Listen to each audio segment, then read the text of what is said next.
오늘 7월 셋째 주일인데요. 오늘 또 주일 맞이해서 하나님 앞에 또 예배 기회 우리 나오신 모든 성도님들에게 또 하나님의 은혜와 또 위로와 평강이 넘치는 그런 시간 되기를 간절히 소망합니다. 절망 속에서 발견하는 참 소망이라는 제목을 가지고 우리 예레미야 말씀 함께 나누도록 하겠습니다. 최근에 TV 프로그램에서 이 설민석이라는 분이 이제 TV에 나와서 잠깐 자기의 이야기를 하는 내용을 들었습니다. 우리가 잘 아는 사람이죠. 유명한 사람이죠. 역사 강사였고 스타 강사였고 또 너무 인기가 좋아서 예능까지 출연해서 TV 프로 여기저기 나왔습니다.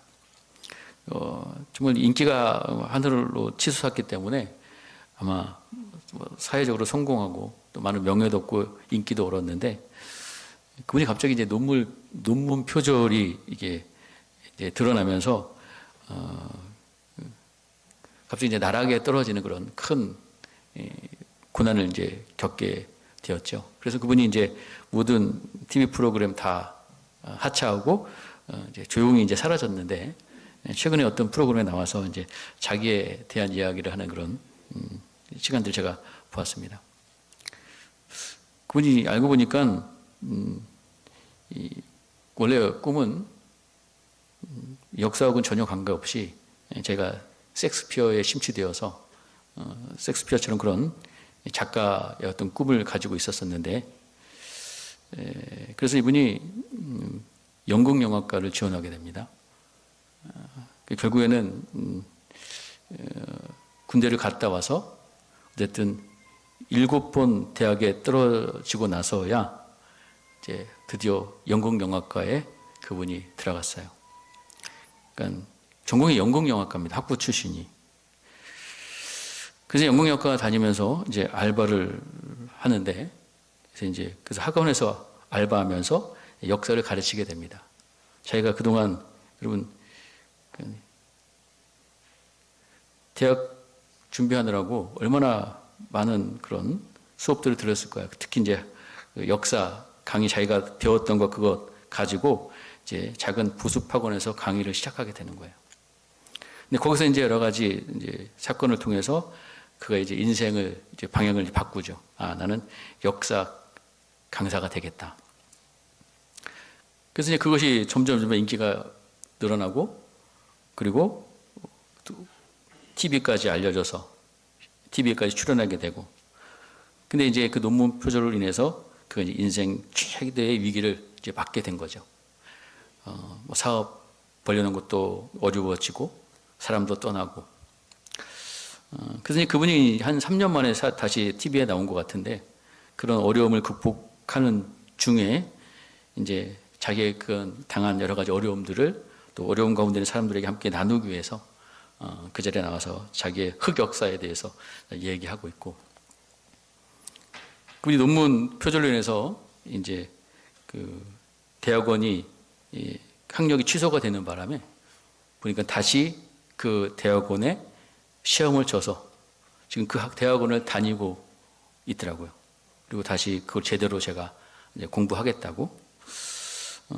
그러면서 그가 이제 지금 보니까 50대인 것 같은데 이제 그 여러 가지 어떤 사건들을 경험하면서 이제 앞으로 자기가 60대 또 70, 80대 또 자기가 이렇게 준비를 해야 되는데 그런 인생 속에서 자기가 많은 또 고난과 한계를 자기가 만날 터인데 자기는 그런 어떤 한계와 고난이 있더라도 자기는 그냥 앞으로 계속해서 뚜벅뚜벅 걸어갈 것이고 그것이 자신이 그동안 자신이 공부를 통해서 만났던 많은 사람들 또 자신이 경험한 인생을 통해서 자기가 이제 터득하게 된 어떤 하나의 어떤 진리, 어떤 신념이 되는 거죠. 그렇기 때문에 꿈이 있는 분들 앞으로 계속해서 전진하시고 만약에 꿈이 없다면 지금 현 상황에 충실하라고 이렇게 권면하면서 앞으로 어떤 미래, 어떤 상황이 있을지 모르겠지만 어쨌든 그렇게 살다 보면 더 오늘보다 더 좋은 그런 미래가 준비되어 있을 것이다. 이런 위로의 말씀을 이제 함께 나누면서 그 프로그램의 강연 내용을 마치더라고요. 한편으로는 참 많은 또 감동과 또 위로가 되는 그런 메시지였습니다. 그럼 우리가 살면서 많은 고난이 찾아옵니다. 그 고난을 찾아오면 그 고난 속에서 우리는 절망을 맞이하게 되죠. 자, 여러분, 이 절망, 이 고난을 통해서 우리에게 찾아오는 절망은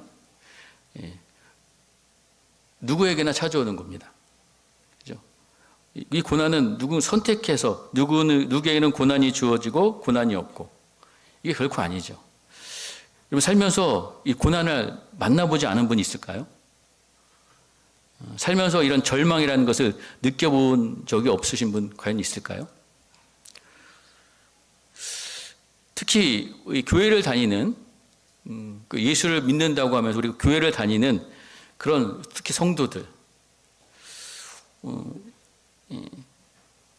우리가 가끔 하는 착각 중에 하나는 또 오해 중에 하나는 교회를 이렇게 다니는데 교회 열심히 다니는데 왜 잘 믿는데 왜 우리에게는 어려움들이 자꾸 찾아오는 걸까?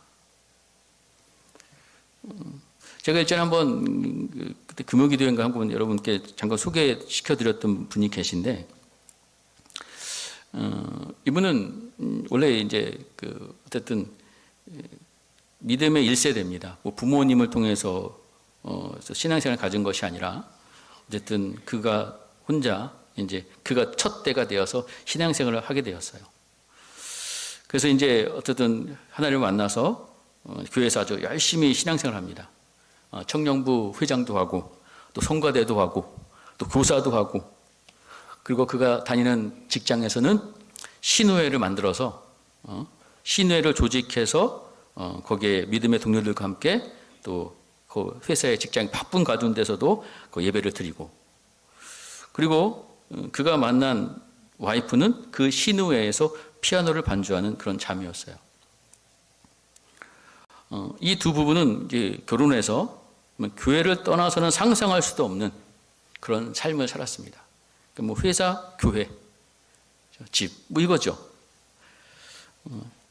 이 두 부부는 양가 부모님으로부터도 다 이렇게 칭찬받고 인정받는 사위이고 며느리였습니다. 때가 되면 부모님들 다 이렇게 여행도 보내드리고, 그리고 특히 이 남자분의 그 부모님은 예수를 믿지 않았어요. 근데 결혼하고 나서 이 자기 아들과 이 며느리가 그 사는 모습을 보면서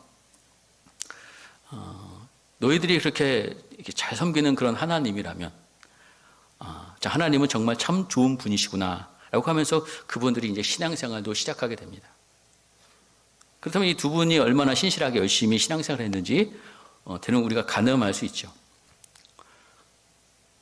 근데 이제 이 아내가 둘째 아이를 출산하게 되는데 출산하자마자 바로 이 시한부 선고를 받게 돼요. 이제 암에 걸립니다. 암이 이제 발견됐는데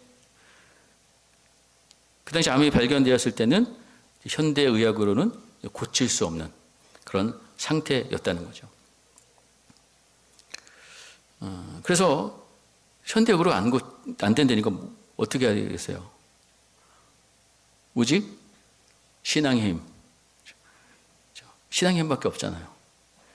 기도원으로 뛰어다니면서 금식 기도하고 기도원 다니면서 회사는 퇴직하고 그 퇴직금도 다 하나님 앞에 헌금 드리고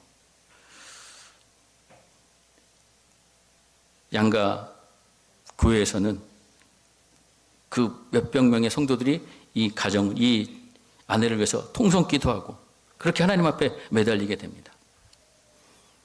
이 남편은 초도 의심이 없었어요. 하나님께서 반드시 우리 아내 치료해 주실 것이다. 정말로 확신했습니다. 그런데도 불구하고 의사가 선고한 대로 3개월 만에 그 아내가 세상을 떠나게 돼요.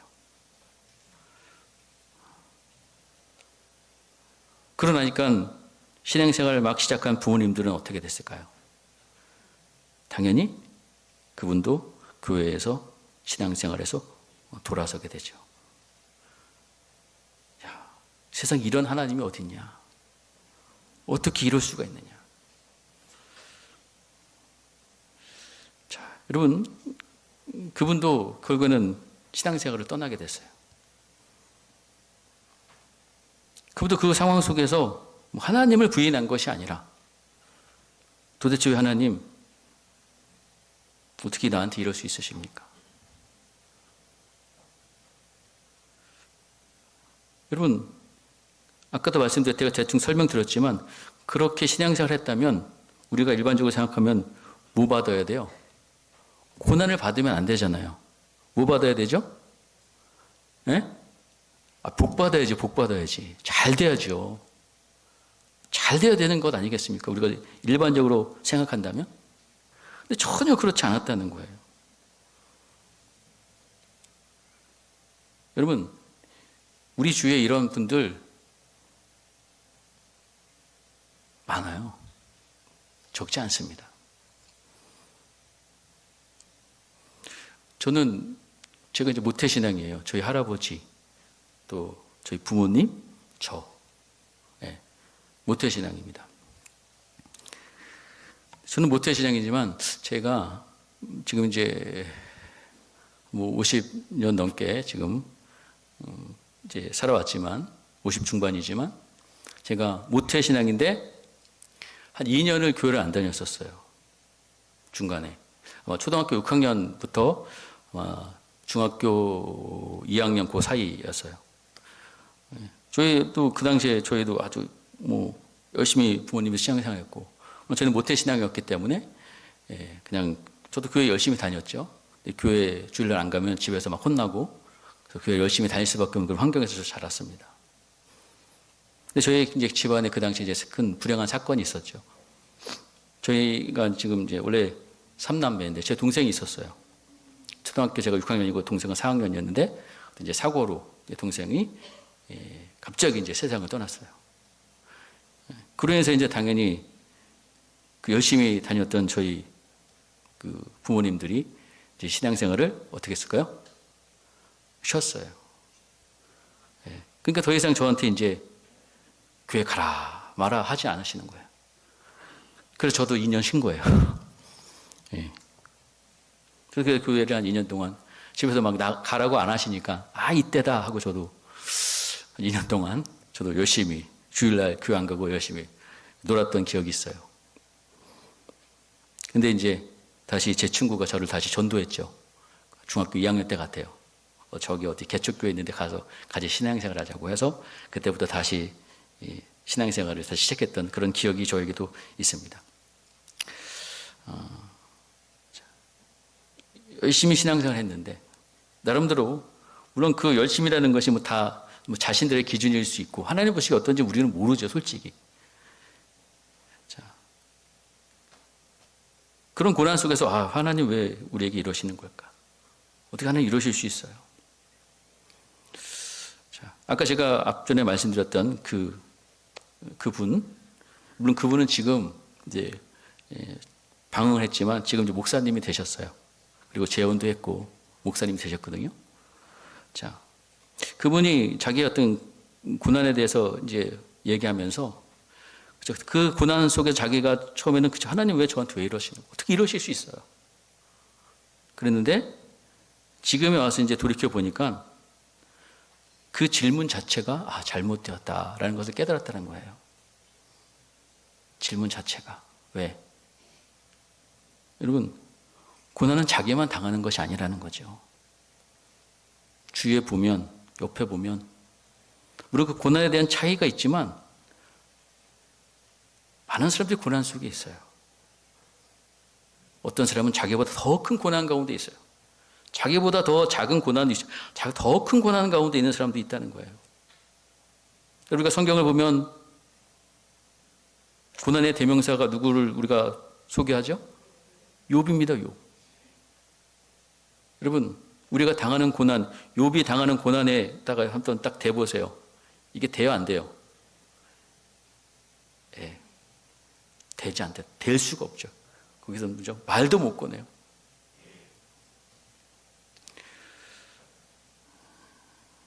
여러분, 교회를 다니든 안 다니든 고난은 늘 있다는 거예요.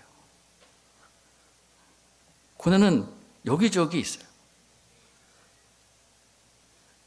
여러분, 우리가 건강을 돌보지 않으면 우리는 뭐가 생겨요? 병이 생기죠. 고난 생길 수 있죠. 여러분, 우리가 시험 공부 안 하면요, 시험에 기도해서 붙을 수 있어요?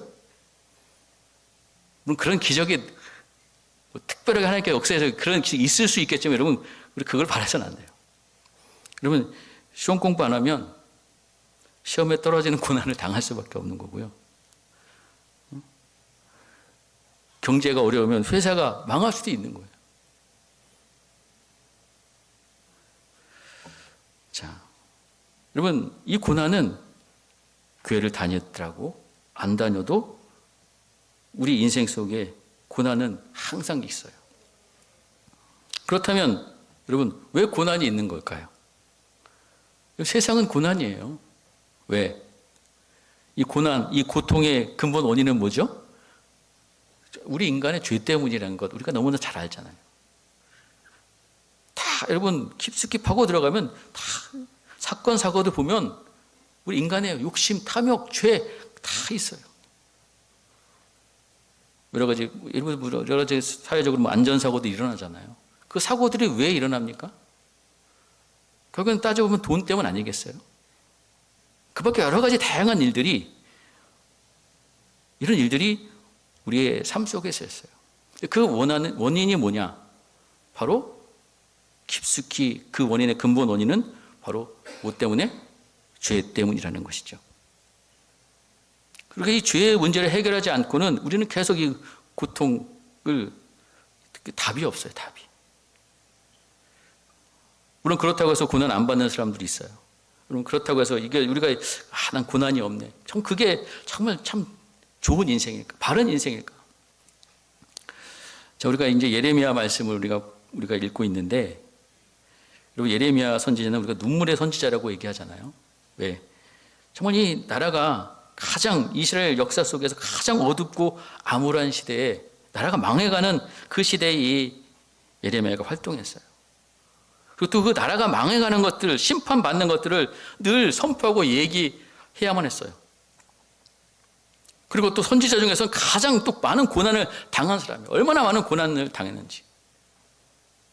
그래서 그를 우리가 표현할 때 눈물의 선지자라고 이야기하고 있습니다. 예레미야의 말씀을 보면 하나님께서 예레미야를 통해서 이스라엘 백성들의 그 죄악으로 인한 그 심판을 선포하지만, 또한 그 심판으로 끝나는 것이 아니라 그들의 구원과 회복도 말씀하고 있거든요. 오늘 우리가 읽은 이 33장에 있는 말씀은 그 외 배경은 뭐냐면 32장 우리 1절 2절에 그 배경이 있습니다. 32장 1절 2절 한번 읽어주세요. 유다의 시드기야 왕 10째 해 곧 느부갓네살 18째 해 여호와의 말씀이 예레미야에게 임하니라. 그때 바벨론 군대는 예루살렘을 에워싸고 선지자 예레미야는 유다의 왕의 궁중에 있는 시위대들에 갇혔으니. 지금 바벨론이 예루살렘을 쳐들어왔어요. 예루살렘 성을 에워싸고 포위하고 있다라고 얘기하고 있거든요. 이때가 바로 유다 왕 시드기야, 유다의 마지막 왕입니다. 10째 해예요, 10째 해. 그리고 유다 왕 11째 해에 이 예루살렘이 완전히 망하거든요. 그러니까 망하기 바로 직전이에요. 그리고 지금 이 선지자 예레미야는 또 어디에 있어요? 그 왕궁 안에 있는 시위대들에 갇혀 있었어요. 왜 갇혀 있느냐? 자꾸 이 나라에 어떻게 보면 해가 되는 예언을 하고 있다는 거죠. 바벨론 왕의 선교, 너희들 나라가 망해서 넘겨진다. 빨리 항복해라. 바벨론하고 승리할 수 없어. 자꾸 이 사기에 떨어뜨리고 부정적인 어떻게 보면 역적과 같은 그런 예언들을 하고 있기 때문에 이 옥에다 가둬버린 거예요. 자, 이 옥에 갇힌 이 예레미야가 하나님 앞에 이제 기도를 합니다. 기도해요. 예레미야가 하나님 앞에 탄식하면서 기도하는 거. 너무나 괴로워서. 나라는 이 모양 이 꼬라지지. 또 자기는 지금 갇혀있지. 물론 하나님의 말씀에 순종해서 지금 그런 예언들을 선포하고 있지만 예레미야도 너무나도 힘든 상황입니다. 하나님 앞에 이렇게 쫙 기도했어요. 그때 하나님께서 이제 예레미야의 기도를 듣고 응답을 해주시거든요. 기도에 응답하십니다. 그 내용이 바로 32장부터 쭉 기록되어 있고 33장의 말씀은 자, 우리 33장 1절에 보면 예레미야가 아직 시위대 뜰에 갇혀 있을 때에 여호와의 말씀이 그에게 두 번째로 임하니라 이르시되 두 번째로 임하되 첫 번째 한번 응답해 주셨고 또 다시 이제 두 번째 응답하시는 내용이 33장의 말씀이에요. 그러면서 응답하시면서 뭐라고 말씀하시냐면 자, 33장 우리 2절 3절 말씀 한번 같이 한번 읽어보겠습니다. 시작. 이를 행하시는 여호와 그것을 만들며 성취하시는 여호와 그가 이름은 여호와라 하느니가 이와 같이 이르시되 너는 내게 부르짖으라 내가 내게 응답하겠고 내가 알지 못하는 크고 은밀한 일을 내게 보이리라. 그렇습니다. 자, 그러니까 응답하시면서 하나님이 내가 어떤 하나님인가 이 이야기를 지금 예레미야에게 먼저 말씀하고 계세요. 그렇죠? 나는 일을 행하는 여호와다. 그것을 만들며 성취하는 여호와다. 그렇죠? 하나님께서는 그죠? 하실 수 있다는 거예요. 이스라엘을 회복시킬 수 있고 너희들 구원할 수 있고 살릴 수 있다. 그냥 헛된 말이 아니라는 거예요. 하나님은 일을 행하시고 만들고 성취하시는 하나님이시라는 겁니다. 이 이스라엘 백성들이 이런 절망 속에서 이 고난 속에서 절망할 수밖에 없어요. 소망을 가질 수가 없어요. 아무리 회복에 대해 이야기를 해도 그게 될까? 자꾸 이런 생각들을 하고 있는 거죠. 그런 그들에게 너희가 믿었던 하나님 나는 이런 하나님이야 라고 예레미야를 통해서 말씀하고 계시고 그래서 너는 내게 그래도 기도해라. 나를 의지하라는 것이죠. 내가 응답할 것이고 내가 알지 못하고 크고 은밀한 일을 내게 보이리라. 크고 은밀한 일. 이 백성들을 회복시키시고 구원하시는 그 일. 지금 상황에서는 정말 이게 상상이 안 돼요. 그러나 하나님께 그 크고 은밀한 일을 하나님께서 지금 하고 계시다는 이야기를 예레미야를 통해서 하나님께서 지금 응답하고 계신 것입니다. 그래서 하나님께서 왜 내가 너희들을 이렇게 심판하고 재앙을 줄 수밖에 없는지 그 이야기를 쭉 이제 4절부터 쭉 하고 계시거든요. 그죠? 보면 내가 유다 왕국을 헐어서 갈대아인 차모의 칼에 대항하여 싸우려 하였으나 지금 이스라엘 백성들이 아직도 거기 예루살렘에 버텨면서 지금 싸우려고 하고 있어요. 바벨론과 싸우려고 하고 있고 하나님은 지금 예레미야를 통해 뭐라고 하셨어요? 싸우지 말고 뭐 해라? 항복해라. 싸워봤자 안 돼. 근데 지금 예루살렘 버티면서 지금 싸우려고 하고 있는 거예요. 그러면서 5절에 이야기합니다. 우리 5절 한번 또 같이 한번 읽어볼게요. 시작. 싸우려 하였으나 내가 나의 노여움과 분함으로 그들을 죽이고 그들의 시체로 이 세정을 채우게 하였나니 이는 그들의 모든 악행으로 말미암아 나의 얼굴을 가려 이 성을 돌보지 아니하였습니다. 하나님께서 지금 이들의 죄악 때문에 그죠? 모든 악행으로 말미암아 나의 얼굴을 가리었다. 하나님께서 이스라엘 백성들, 그죠? 이스라엘 백성들 이 땅을 향해서 얼굴을 완전히 가리셨어요. 이제 얼굴을 돌리셨어요. 이런 표현이죠. 얼굴을 가리셨다, 돌보셨다는 걸 내가 돌보지 않겠다는 거예요. 하나님께서 돌보지 않으시니까 이제 바벨론이 들어와서 지금 완전히 이 예루살렘을 지금 막 박살내고 있는 거예요. 내버려 두시는 것이죠. 그렇지만 하나님께서 이제 이 말씀을 하시고 나서 6절에 보면 그러나부터 해가지고 지금 어떤 말씀을 하시느냐. 그러나 내가 이 예루살렘을 다시 어떻게 하겠다? 회복하시겠다. 내가 치료할 것이다. 내가 고쳐서 낫게 할 것이고 평화를 안전을 풍성하게 누리게 하겠다. 너희들 다시 돌아와서 다시 회복시키겠다. 너희 모든 죄악 내가 사해주겠다 라고 쭉 이렇게 얘기하고 계세요. 그리고 10절부터 14절까지 얘기는 지금 바벨론에 의해서 이 예루살렘, 유다 땅이 완전히 황폐해집니다. 사람도 짐승도 살 수 없는 지경에 이르렀는데 이제 때가 되면 하나님께서 그들을 일으키게 하여서 돌아오게 하셔서 그들이 거기서 잘 살 수 있도록, 그래서 기쁨이 넘치는 소리, 찬양의 소리, 제사의 소리, 그런 소리들이 가득 넘치는 그런 곳으로 바꿔주겠다라고 말씀하고 계신 내용이 14절부터 10절부터 13절까지의 바로 내용이에요.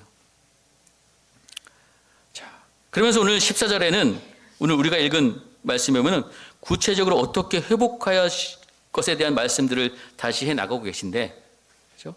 특별히 자, 우리 한번 14절에 보면요. 여호와의 말씀이니라. 보라, 내가 이스라엘 집과 유다 집에 대하여 일러준 선한 말을 성취할 날이 이르리라. 자, 이스라엘 집, 유다 집은 북이스라엘, 남유다, 그 이스라엘 전체를 이야기하는 것이고요. 하나님께서 그들에게 일러준 선한 말. 자, 선한 말이라는 건 하나님께서 이스라엘 백성들과 맺은 그 복된 약속이에요. 그것이 성취할 날이 이를 것이다 라고 이야기하고 있습니다. 계속해서 회복에 대해서 말씀해 주고 있어요. 그리고 또 15절 말씀, 우리 15절 말씀은 같이 한번 읽어보겠습니다. 시작. 그날 그때 내가 다윗에게서 한 공의로운 가지가 나게 하리니 그가 이 땅에 정의와 공의를 실행할 것이라. 예, 다윗의 후손을 통해서 공의로운 가지, 그렇죠? 이 땅을 정의와 공의로 실행할 것이다. 그래서 16절에 유다가 구원받겠고 예루살렘이 안전하게 살 것이고 이 성은 여호와는 우리의 의라는 이름을 얻으리라고 말씀하고 계십니다. 그리고 17절 18절에는 뭐야, 또 영원한 왕, 영원한 제사장 하나님께서 세우신다라는 이야기를 또 하고 계세요. 자, 그리고 이제 19절도 또 여호와의 말씀이 임하시나라고 말씀하시고 23절에도 여호와의 말씀 예레미야에게 임하여 이루신다고 말씀하시면서 이 말씀을 통해서는 하나님께 약속하신 그 말씀을 반드시 내가 성취하겠다. 그 보증에 대한 이야기로 자연의 창조 질서에 대한 이야기를 하시면서 지금 말씀하고 계신 내용이 우리가 읽은 본문의 말씀입니다. 자, 여러분, 지금 이 이스라엘, 유다, 나라의 운명도 마찬가지고 지금 이 개인의 상황도 이 예레미야 입장에서 보면 지금 어떻게 깊은 절망 가운데 있을 수밖에 없는 상황이에요. 근데 여러분, 이 절망의 원인이 뭐예요? 뭐 때문에 그렇습니까? 죄예요, 죄. 하나님께서 아까 말씀하셨죠? 너희들이 모든 악행으로 말미암아. 악행으로 말미암아. 이스라엘 백성들이 하나님을 악행을 저질렀어요.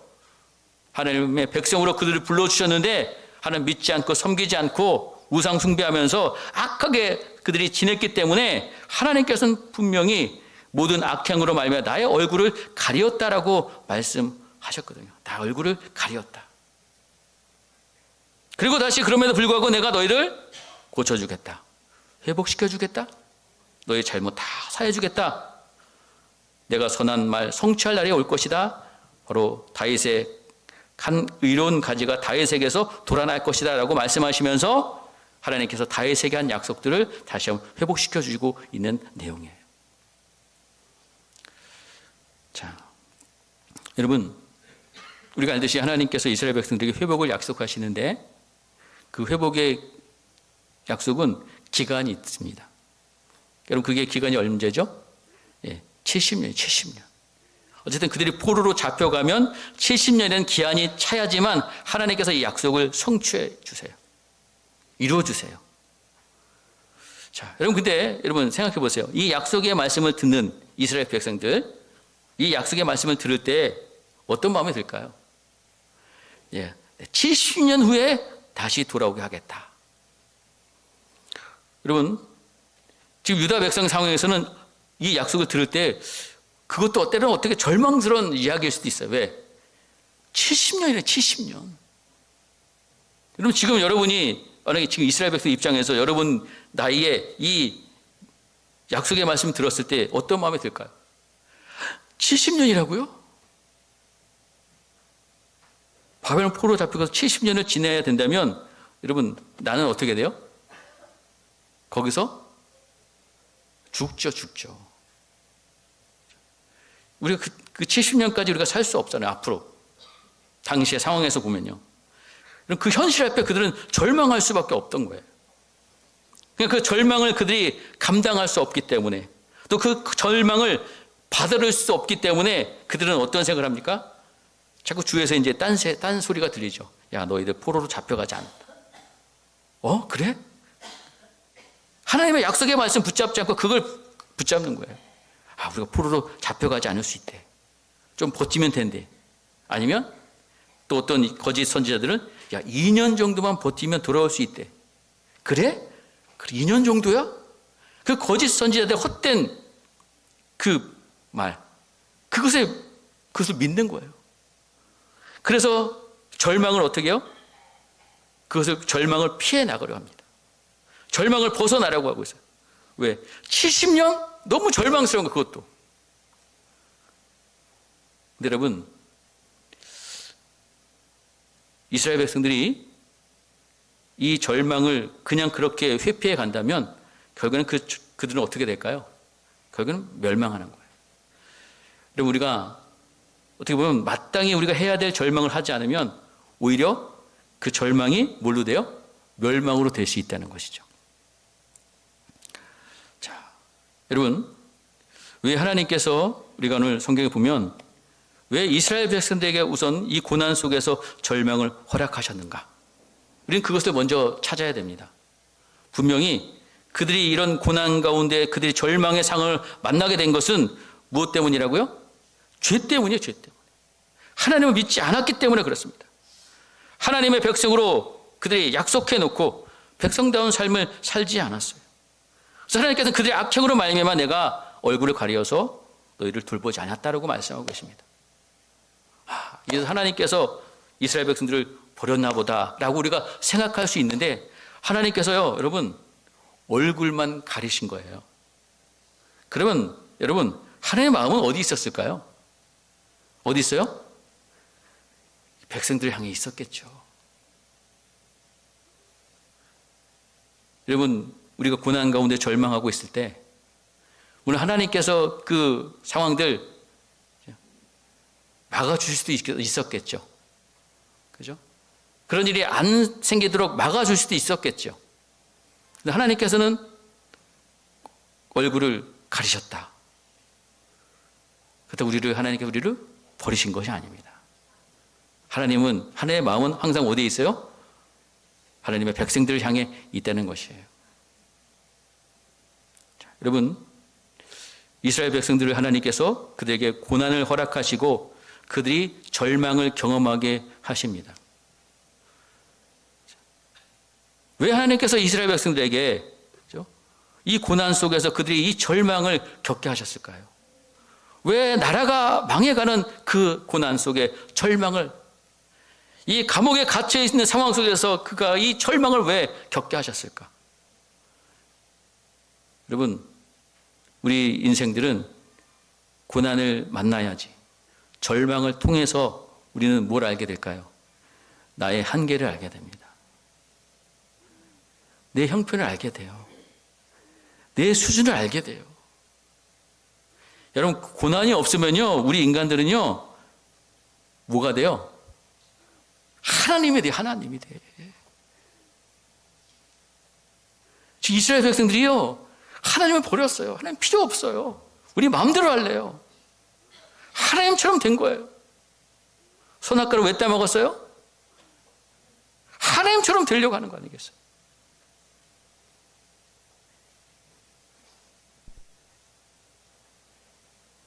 에덴 동산에서 쫓겨나야지, 고난을 당해야지, 그 수준을 아는 거예요. 근데 우리는 이것을, 우리 인간들은 너무 잘 망각하는 거죠. 자, 여러분, 그렇지만 하나님께서 그들에게 고난을 주시고 절망의 상으로 그들을 몰아내시지만, 그들에게 고난과 이 절망을 허용하시지만, 하나님께서는 그 절망 속에 우리를 완전히 무너지게 만드시는 분이 아니시라는 거예요. 이스라엘 백성들에게 하나님께서 이 고난 속에 그들을 몰아넣으셨지만 70이라는 숫자를 그들에게 허락해 주셨어요. 70년만 너희들 지내면 된다.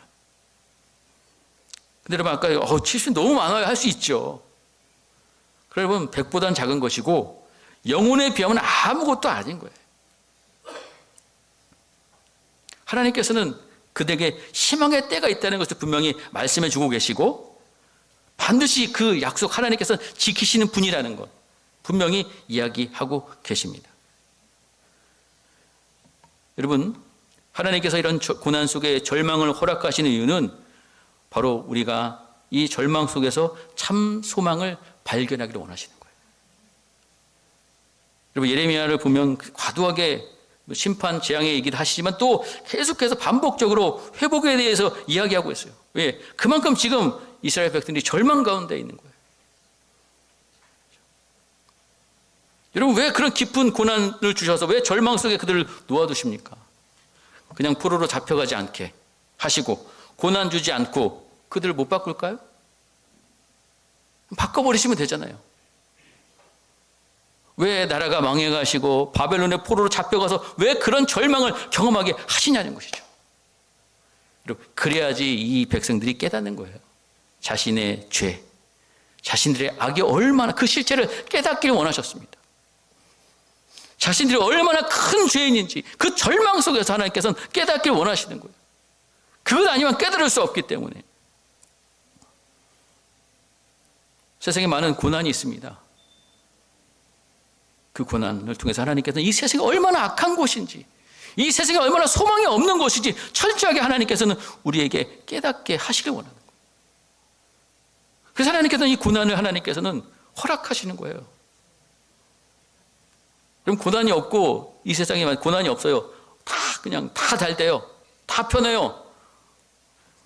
그럼 누가 하나님을 찾습니까?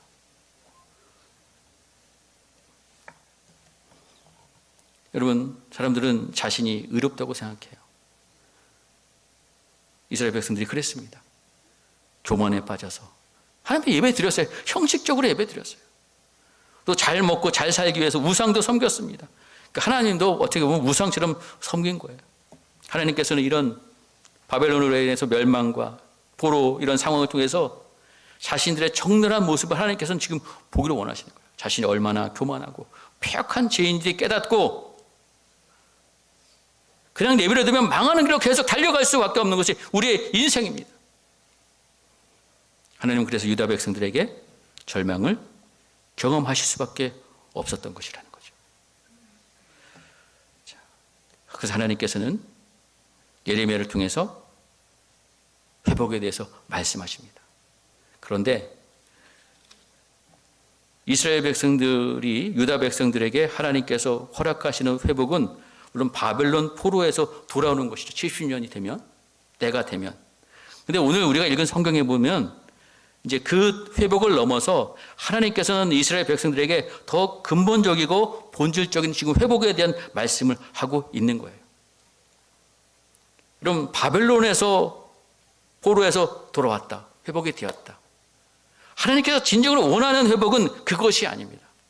그 수준에 머무르는 것이 아니에요. 여러분, 때로 우리가 병들고 고난을 당해요. 우리가 그럼 회복된다고 하면 그런 인생의 문제가 회복되는 것을 우리는 바뀌는 것, 병이 낫는 것, 문제가 해결되는 것을 회복이라고 생각하지만 하나님의 목적은 거기에 머무르고 계시지 않는다는 거예요. 그 문제 속에서, 고난 속에서, 그 회복 속에서 우리가 어떻게 하길 원하시는 걸까요? 하나님을 경험하는 겁니다. 하나님을 알아가는 거예요. 그 과정 속에서 정말 예수만이 우리의 참 소명이 되신다는 것을 주님께서 철저히 경험하기를 원하시고 계시다는 겁니다.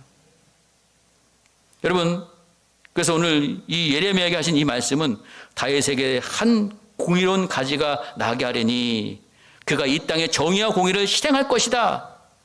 누구 얘기예요? 예수님 얘기하고 있는 거예요. 예수님께서 오셔야지. 그래야지만 우리가 유다가 구원받겠고 우리가 구원받는 거예요. 17절 18절에 보면 그저 아까 왕에 대해서 영원한 왕, 영원한 제사장 이야기했죠. 영원한 왕, 영원한 제사장은 인간이 아닙니다. 인간은 영원한 왕이 될 수 없어요. 여러분, 열왕기의 말씀을 통해서 하나님께서 우리에게 보여주시는 왕들의 모습은 어떤 왕이에요? 결국에는 세상 왕은 뭐 할 수밖에 없다고요? 실패할 수밖에 없는 거예요. 제사장도 마찬가지입니다. 오직 영원한 왕, 영원한 제사장은 오직 누구세요? 예수 그리스도이십니다. 예수 그리스도를 통해서 우리 인생의 근본적인 회복이, 본질적인 회복이 일어나는 거예요. 어떤 어려운 상황이 해결되고 고난에서 벗어나고 고통스러운 환경이 넘어서는 것도 회복이지만 그것과 비교할 수 없는 본질적이고 근본적인 회복은 언제나 누구를 통해서? 예수 그리스도를 통해서 일어나는 것입니다. 예수님께서 이 땅에 오셔서 저와 여러분의 죄를 위해서 십자가를 지셨어요. 우리의 이 인생의 고통 문제, 죄의 문제를 해결해 주셨어요. 우리가 그것을 믿는다고 살고 있지만 우리가 그렇게 믿음이 없습니다. 자꾸 하나님 의지하지 않고 주님 의지하지 않고 자꾸 세상 바라보고 환경 바라보고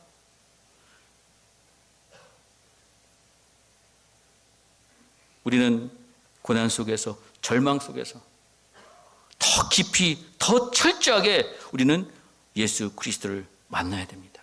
그분을 경험해야 됩니다. 그분 없이 안 된다는 것을 철저히 깨달아야 될 줄 믿습니다. 그 은혜를 오늘 주님께서 이 말씀을 통해서 우리에게 주고 계시다는 사실을 깨닫기를 간절히 바랍니다. 사랑하는 성도 여러분, 그렇습니다. 세상에는 참된 소망이 없습니다. 그래서 세상에 많은 고난들이 우리 인생에 찾아옵니다. 그러나 여러분, 예수님이 우리의 유일한 소망이 되시기 때문에, 예수님만이 우리의 유일한 구원자 되시기 때문에 우리는 그 주님을 믿고 의지하면서 우리에게 주어진 이 삶을 그 믿음으로 우리가 살아갈 수밖에 없는 거예요. 그렇지 않으면 여러분 정말 소망이 없습니다.